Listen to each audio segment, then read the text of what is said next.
Something I can see peering out of that black hole, two luminous discs.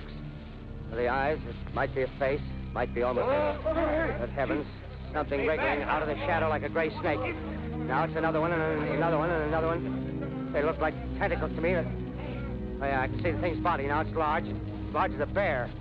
It glistens like wet leather, but that face, ladies and gentlemen, it's indescribable. I can hardly force myself to keep looking at it. It's so awful. The eyes are black, and they gleam like a serpent. The mouth is kind of V-shaped with saliva dripping from its rimless lips that seem to, quiver and pulsate.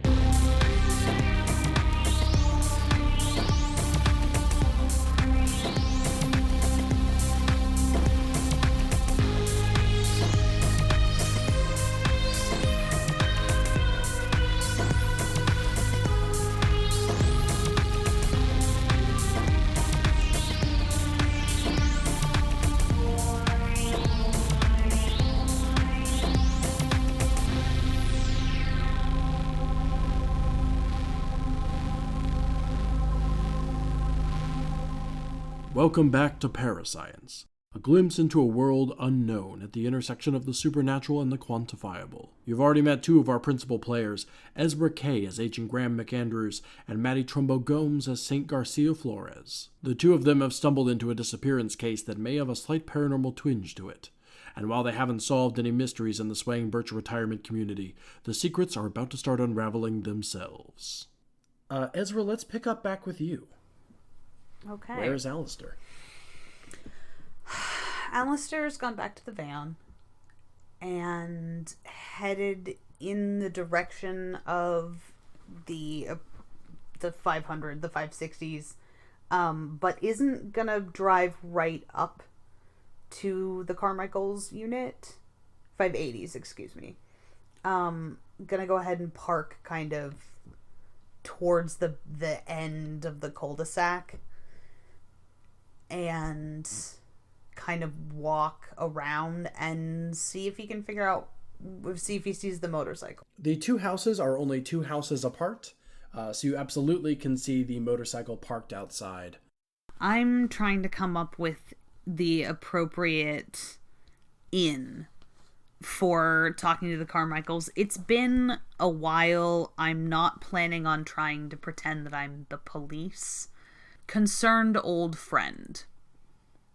Like hired by, I'm gonna go with Alister decides he's gonna go with the hired by a concerned old friend. If I did a Google, like if I sat in the car for a minute and basically did a quick and dirty kind of research, can I find any professional connections,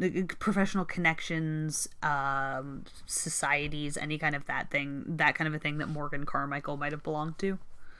Sure. Did you say, were you just thinking just on a smartphone? No, I'll stay in the, park the van kind of towards the end of the cul-de-sac and stay in there and have a look. Oh, using your... do more of a... Using your internal computer? Yes. Or I would like to supplement with my internal computer. Excellent. Mr. Carmichael, Morgan Carmichael, ran a construction firm. He would be a contractor. That's where he made his fortune. Oh, motherfucker, I should have you roll.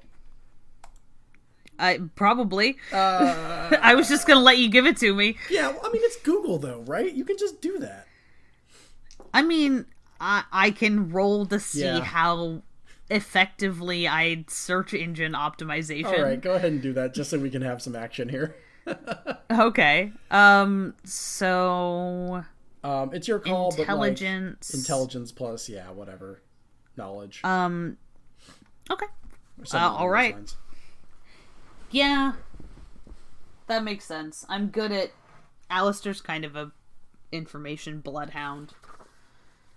Which, that is exciting, because that means I get to roll 2 d10s.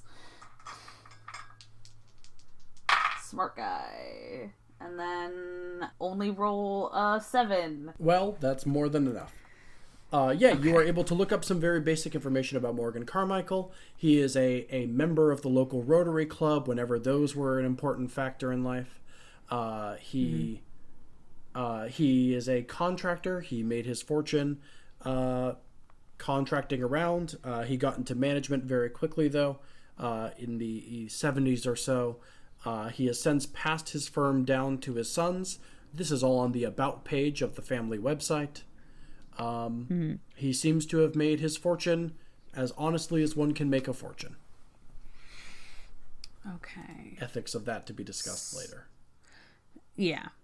So, okay. I will hop into the back and grab. I'm gonna go ahead and assume that this is a cover I've used before, but I would like to, if I or you should decide that one, but I want to print myself a private eye license. So this is a thing that we have discussed together in the past, that you would have basically a device that allowed you to forge IDs on the fly, which would be a department asset, as you, of course, are constantly jumping across the country pretending to be people that you are not and putting yourself in situations in which you do not belong.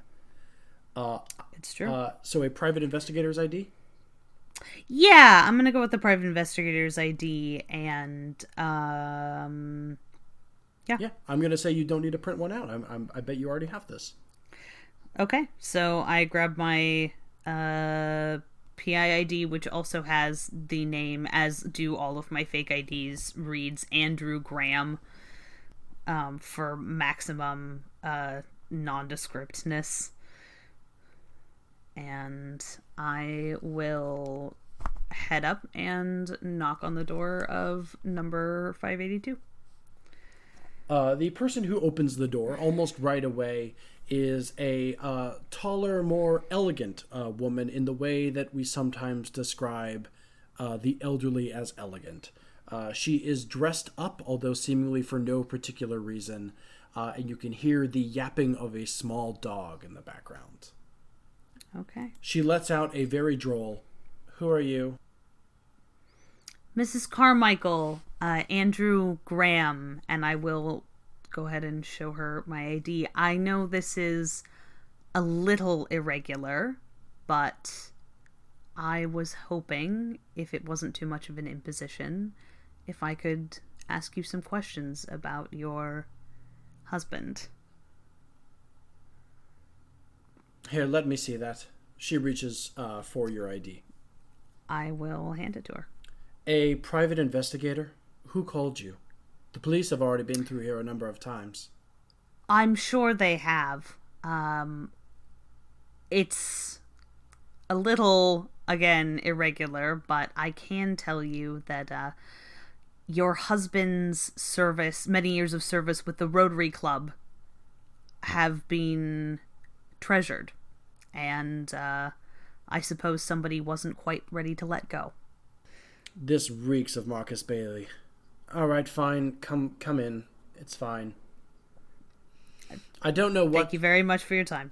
I don't know what you'll find here. The police have been through here, well, twice already. I have a very keen eye for lots of things. But I promise to look and not touch. I suppose so. She walks back into her foyer, which is decorated immaculately, in contrast to our other investigators' exploration of Miss Periwinkle's place. She picks up a wine glass off of the entryway table where she left it and kind of saunters into the living room. Okay.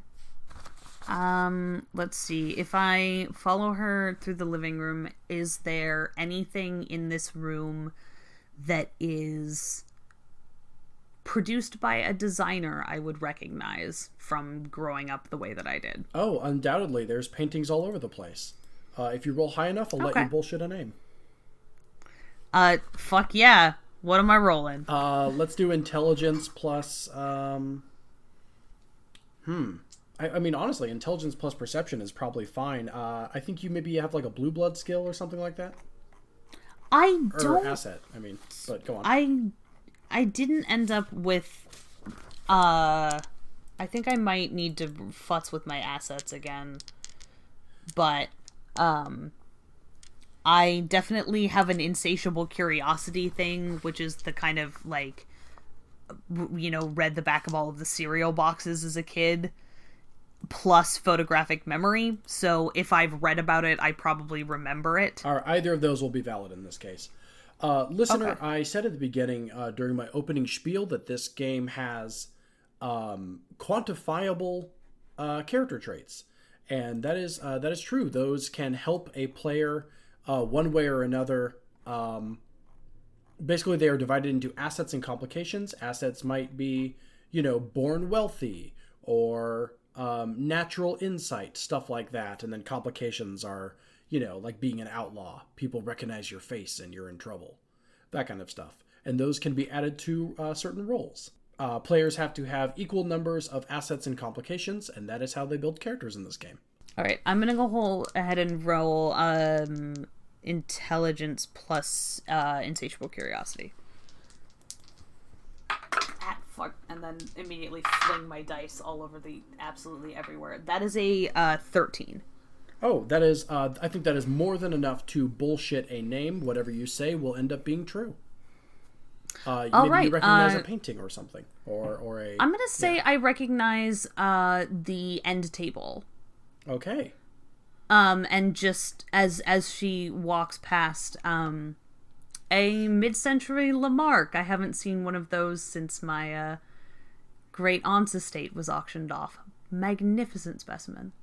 Oh, yes, we are quite proud of it as well. What a keen eye you have. I can see why you are an investigator. You can tell that remark kind of gets you into her good graces. She appreciates somebody else with taste. Not many people notice small things like that, but it's the details that make a home. It's the details that make a home. And in this case, of course, as you know, it's the small etching on the handle.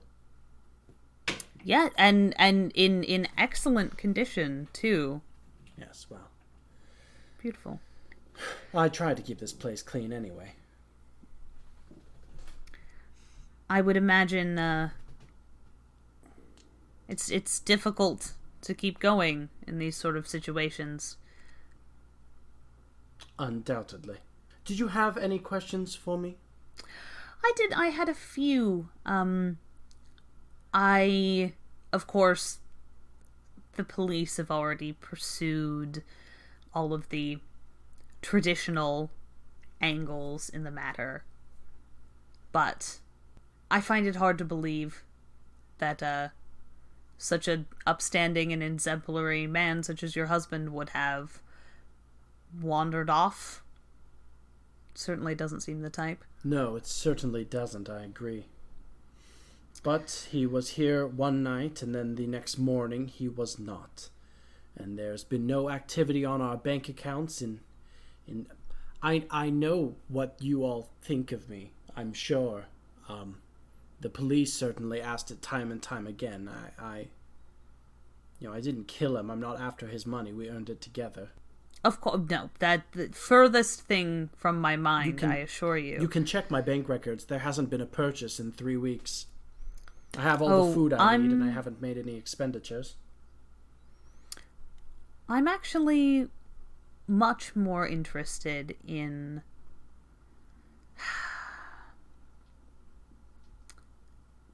the contours of the life that you and your husband built alongside all of the houses. Sometimes the police are so locked into their dime store novel narratives that they miss things that come from farther away or farther back. Or ignore things that just... If there was ever anything... And I assure you, I'm always happy to listen. And I know that sometimes uniforms and badges and all of these things, they make concerns that are quite legitimate concerns seem silly or frivolous, and sometimes it's those little overlooked things that are just the key we need. Just like that Lamarck wouldn't be authentic without its little etching on the handle. Certainly, she says, a little more open to you again. So is there anything... Is there anything that bothered you about any of this business, especially in the wake of the other unfortunate gentleman who went missing? Mr. Sampson down the street. Yes, I'm aware. Of course. Yes, I wondered...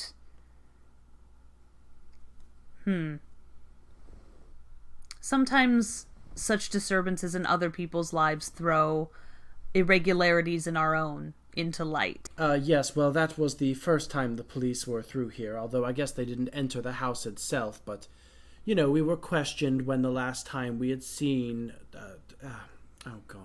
George.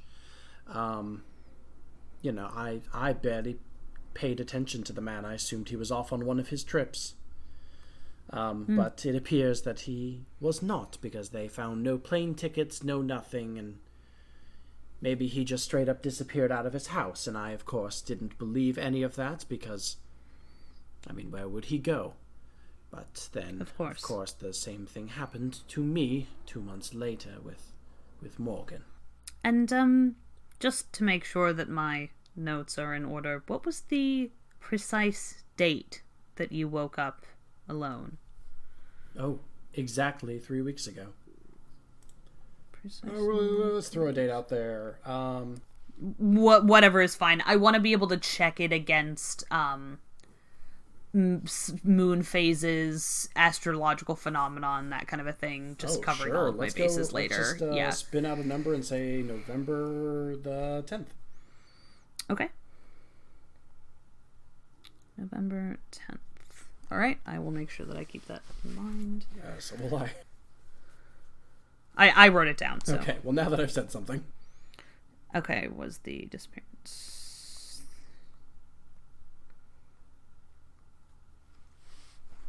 And, I mean, I'm sure the Mr. Sampson's disappearance threw the neighborhood into at least a little bit of uproar.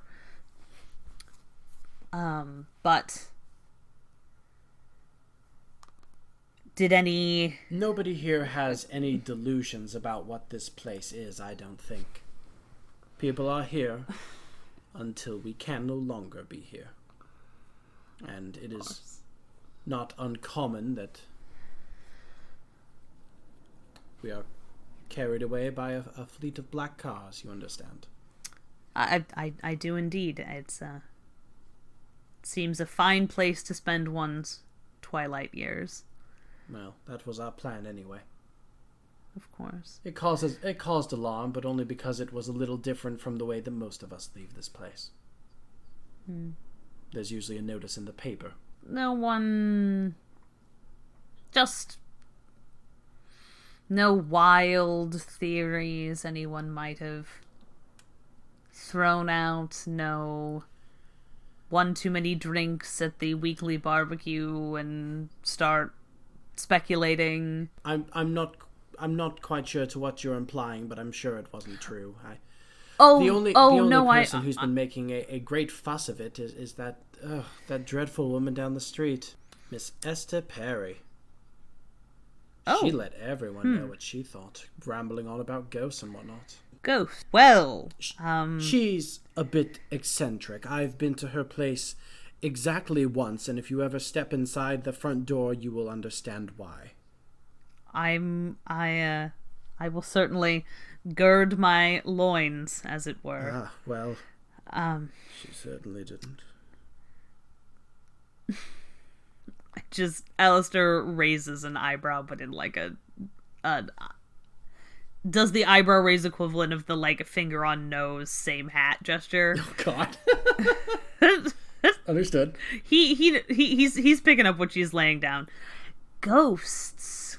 Goodness. She and Mr. Sampson were close, you understand, so of course she would take it perhaps most to heart, and if the poor dearie needs to imagine that there is some sort of grim specter afoot, well, that's her business and not mine. I only wish she would keep it down for the sake of the neighborhood. Well, perhaps I can unearth a more mundane explanation and put paid to all of that. Well, I hope you don't unearth anything, but anyway. Oh, well, I prefer only to get my hands dirty in the metaphorical sense. Ezra, the plot is in your hands, if you would perhaps like to... I would love to ask for a brief tour, if only so that I want to look at bookshelves. I want to know if Carmichael had any, like, passing interest in occult bullshit.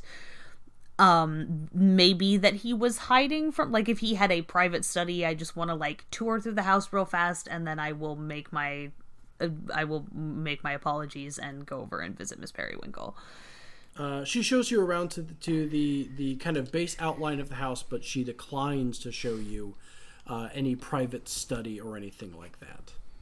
You get the impression that the Carmichaels, well, when they were the Carmichaels, valued their privacy, and that is perhaps double so now that there is only one of them.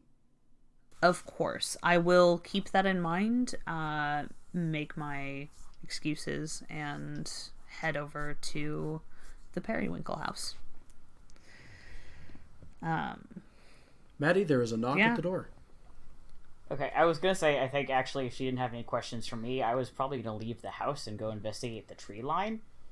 So I like to imagine I'm like making my own excuses and saying, Miss Periwinkle, I will let you know as soon as I find anything. Yada yada yada. I'm opening the door as Alistair walks up. Does that seem fair? I'm gonna say I'm putting up my hand to, like, knock on the door and you open it. Do that, like, movie moment. Oh! Pardon me. My apologies. No one told me that Esther Perry lived with a son, companion, friend. No, a friend maybe. I'm just leaving if you want to talk to her. I assume she kind of ushered me towards the door. Yeah, like she's like in the hallway still. Certainly. Yeah. So I glance back and I'm like, well, she's right here if you want to speak to her. I'm actually on my way out. Is there anything about Saint, now that I can get a closer look, that would give me a hint as to what it is he does? I don't think so. Okay. I think he looks pretty normal.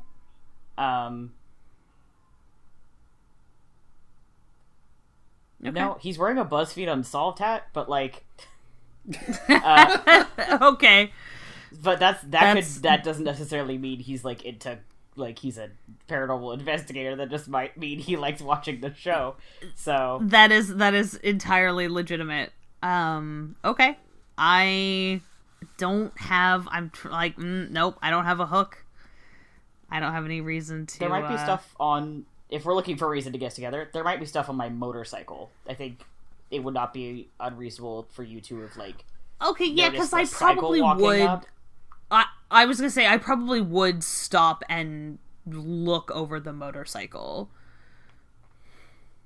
Out of curiosity. Just Alistair Graham McAndrews doesn't believe in coincidences, so the fact that there is somebody else who doesn't belong showing up at the exact same time is definitely a Yeah, and I don't know. So if I were to yeah, if I were to take a moment to kind of give the motorcycle a once over, would there be anything indicated to me that you are Maddie, it is your motorcycle. On the level, as it were. It is definitely the motorcycle of somebody who travels a lot. I have a lot of bags, and they're all stuffed pretty full. I don't think any of them are, like, open. Well, I don't know. I may have, like, opened up my, like, the bag where I keep my exorcism books. I think I, like, kind of half closed the flap because I was flipping through them earlier before I went inside. Oh, I will absolutely open that up. That's the insatiable curiosity thing right there. Yeah. I definitely will, like, just take a finger and kind of flick it open and look inside. Yeah, and there's a bunch of composition notebooks, all that have, like, notes on, like, the front just says, like, ghost, demon, and then, like, a year underneath, or, like, number 1, number 2, whatever. They're all pretty, like, blunt. Well, then, I suppose when you open the door and I get a good look, I will just turn to Miss Perry and say, ma'am, I certainly was hoping to ask a handful of questions, but I also was hoping for permission, actually, also to have a peek in your backyard, if you don't mind 2 people poking around back there. Andrew Graham, P.I. Oh, and I will. Nice to meet you. Are you a friend of Mr. Flores's? I hope to be. I think we might be here on common ground. Z, did you close the bag again? Yes. Okay. I would have definitely left it as close to how I found it as possible. Okay. She says, oh, yes, you look around all you want, just be careful. It is getting darker. And she shuts the door. Okay. All right. I go to my bag. I'm going to get my, like, big Magnum flashlight. Yeah, I definitely have a flashlight and my field notebook and stuff. So the sun is beginning to set. The twilight hours are starting to gleam over this area as it begins to turn darker. And you find the 2 of you standing out in the cool, crisp air of fall around this motorcycle, each with a flashlight in hand. Yeah, I'm going to take my machete with me. But that's it. I think I'll leave everything else. Alistair definitely raises an eyebrow at the blade, but... A lot of foliage back there, man. Of course. Certainly. I will put out a hand. And just say, Flores. That was what she said, right? Last name, yes. You could just call me Saint. Saint Alister McAndrews. Pleasure to meet you. I don't think that's the name I heard inside. I take his hand and I shake it. I suspect you're probably not a PI either, huh? Investigator, yes. Private, no. Alright, man of mystery. Let's go investigate some trees, huh? Sure. I'm hoping... You seem like a man who, knows his way around this sort of thing. I assume you've already discussed a handful of things with Miss Perry. I wonder if you might fill me in while we walk. Absolutely. Exchange of information. Sounds good to me. Certainly. Who you ended up speaking with, I assume someone else, or did you just arrive? Mrs. Carmichael. Okay. 2 sides of this story. Miss Periwinkle was more familiar with George.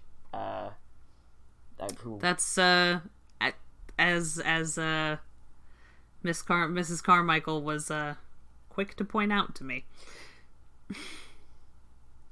I think we start probably picking our way down. Yeah, getting into the tree line. Yeah, we'll walk towards the tree and head into the tree line. Flashlights out. Alistair, answer a question for you, will you? Probably. I shine the flashlight through the trees, and I think it's probably getting dark, right? So it casts some very strange shadows. Do you believe in ghosts? Yes. Wonderful. I think we might have some. Maybe something worse, I'm not sure yet. Mrs. Periwinkle certainly believes so. Sorry, Miss Periwinkle. Ghosts. If I pull out my phone and have a quick Google, I would like to just double check the moon phases on both of the nights of the disappearances. Certainly. Would you like me to tell you fake moons? Only if it stands out to me. As were they the same moon phase? Was it full? Was it dark? No, totally different and different times of Okay. year and everything. So, all right, so no correlation. No. Okay, good plan. That was mostly I just wanted to double check to see if there was one. Yeah, she sees pale figures, often at night, a couple times during the day, not throughout the night. They seem intangible. They are staring straight ahead. They're not making eye contact with her, but they are staring ahead kind of blankly. And she hears screams every time it happens. Distant, further into the trees. She seems to think that George is one of them. I'm not so sure. Does this remind me of any thing I've read about? In what respect? Can I from the department? Yes. Can I match up any of these details to any kind of previous missions or mission reports that might have made their way across my desk?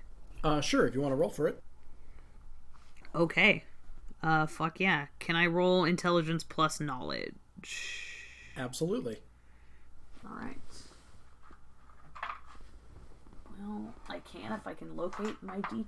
While Ezra is rolling, Matty, your character, Saint, is staring off into the trees, kind of panning the flashlight back and forth, and you are getting a sort of uncomfortable feeling in your body, kind of peeling itself over your shoulders and back again, sort of an ebb and flow as you stare out into the trees.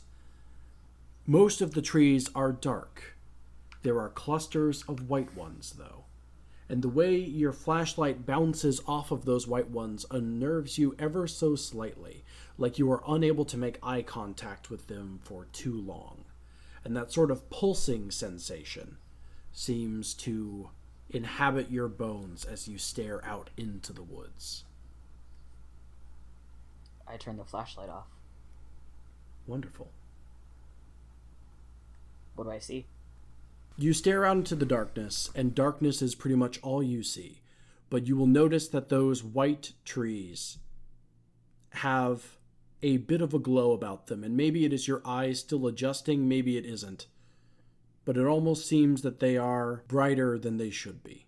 And in the total silence of the forest, as Alister is flipping through his memories, you hear a branch snap, and your eyes look up to eyes that are looking down on you. Nikki, describe Jules. Am I in the tree? You sure are. Holy fuck, that's such a Jules thing to do. Amazing. Could you describe Jules for me? And why they're in a tree? Looking down on you is a smaller woman with bushy, curly, just mess, like just a mess of curly, short, light brown hair, and big bottle-rimmed glasses that reflect light off of them. Like if you shone the flashlight up, they would just reflect light down like a cat's eyes when you shine a light in them.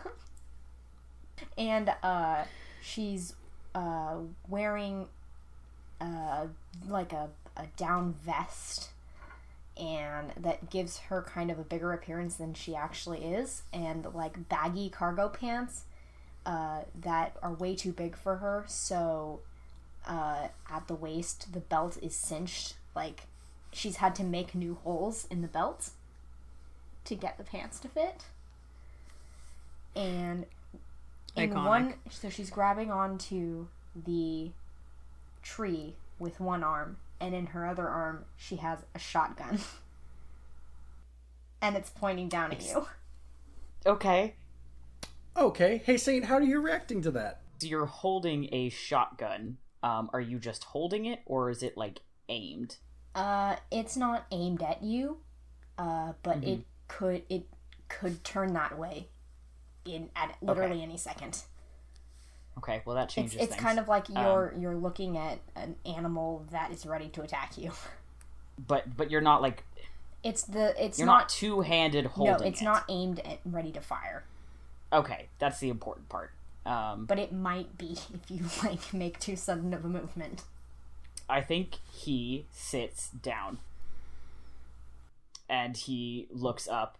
And he says, "Hey there." Alistair looks up at this point and sees this. Her eyes just kind of scan over Saint, kind of narrow a little bit behind the glasses, but then look at Alistair, and there's just... And as she kind of leans back in the chair, or in the chair, she leans back in the tree, so to free up her other arm, and just looks, like, stares with this anger in her face at Alistair, and raises the gun a little bit. Hey, whoa, hey, whoa. What are you doing here? There have been people missing. Yeah, there's people missing and a few other things. Yeah, and I'm sure you had nothing to do with that. No, we're the answer to those kind of questions. Usually not the ones making them happen. Yeah, that's exactly what someone like you would say. Someone like me.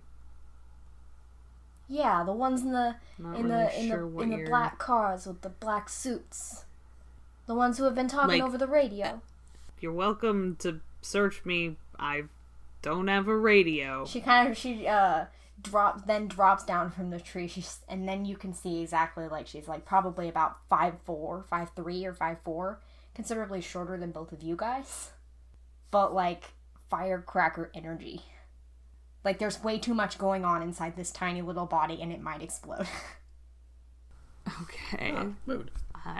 I will definitely, like, I'm still holding onto my flashlight, but I will, like, keep my free hand, like, open and away from my body so that she can see that there's nothing else in it. Are you in the habit of hanging around in the woods behind this place? Not like it's any of your business, but I live around here. Oh, and I said it was none of your business. And I don't need to know anything more about that. But if you live around here... I had to come find out who was scaring off Bigfoot. Sorry. That was in character, by the way. You're fine. Keep it up. I think that answers the question I was just about to ask. So... Unrelated to Bigfoot. Do you live in the woods? I'm not going to ask more personal questions. It's just, I need to ask that question before I could ask my next question. Yeah, I live in the woods. Have you seen anything, unnatural recently? Or heard anything unnatural? Specifically within the past couple of months? Yeah, the government. Unsettling. Okay, fair enough. But things that, I don't know, I thought it was gonna be. No, Nikki, you're fine. You're fine. I understand. I think Saint starts to stand up now. But, like, hands out also. Like, flashlight in one hand, but, like, hands out. Talking about pale figures and screaming, usually at night, specifically near the tree line. I bet Bigfoot took them. I've been noticing a lot of activity around here lately. That has to be like what it people... is. Bigfoot, usually in the habit of spiriting away retirees. I've been researching his diet for a long time, and still... I mean, very well. It very well could be. I'm sorry. Okay, here. I'm just gonna be, like, straightforward and honest with you. Cool? So, there's a couple of men who have gone missing recently. The lady who hired me seems to think that there's some kind of supernatural thing involved. Probably ghosts. Because that's what I do. I'm into ghosts. That sounds like that's not going to be a problem for you. So, excellent. and we're just trying to figure that out. So, if you have anything related to specifically to missing men from this retirement community, I would love to know. My name's Saint, by the way. Nice to meet you. I think he holds his hand out for a handshake, not expecting that there will be hands shaken, but, like, because it's polite.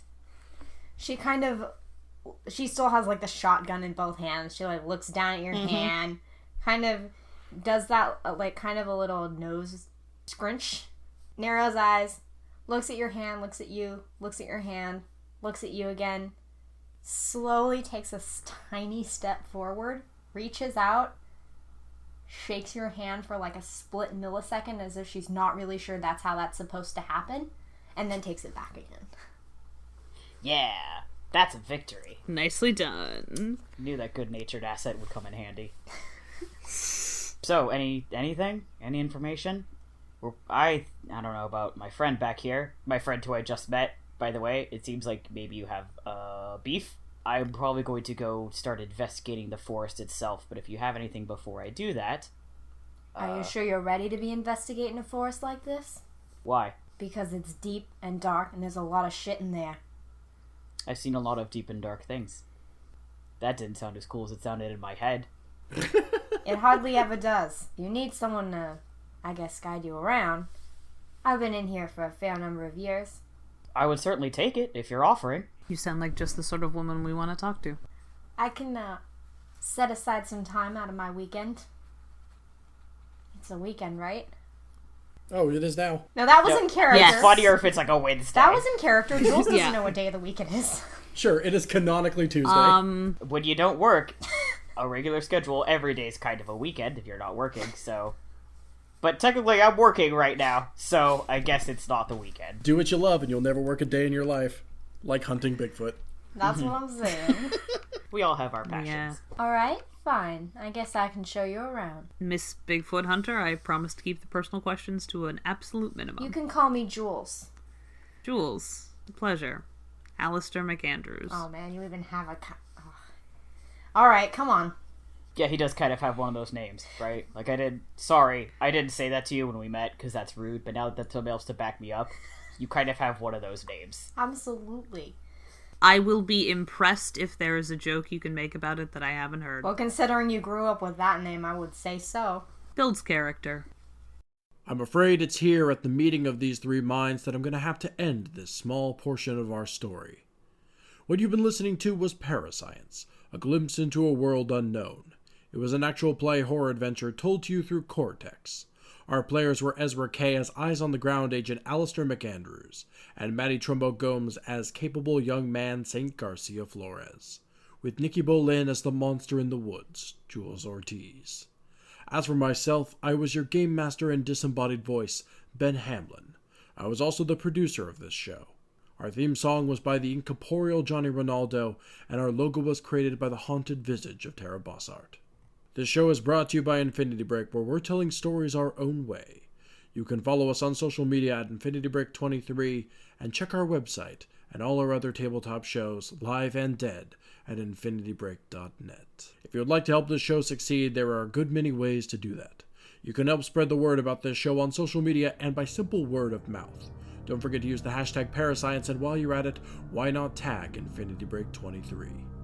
We have a Patreon at patreon.com/InfinityBreak, where you can start donating to Infinity Break for as little as $1 a month.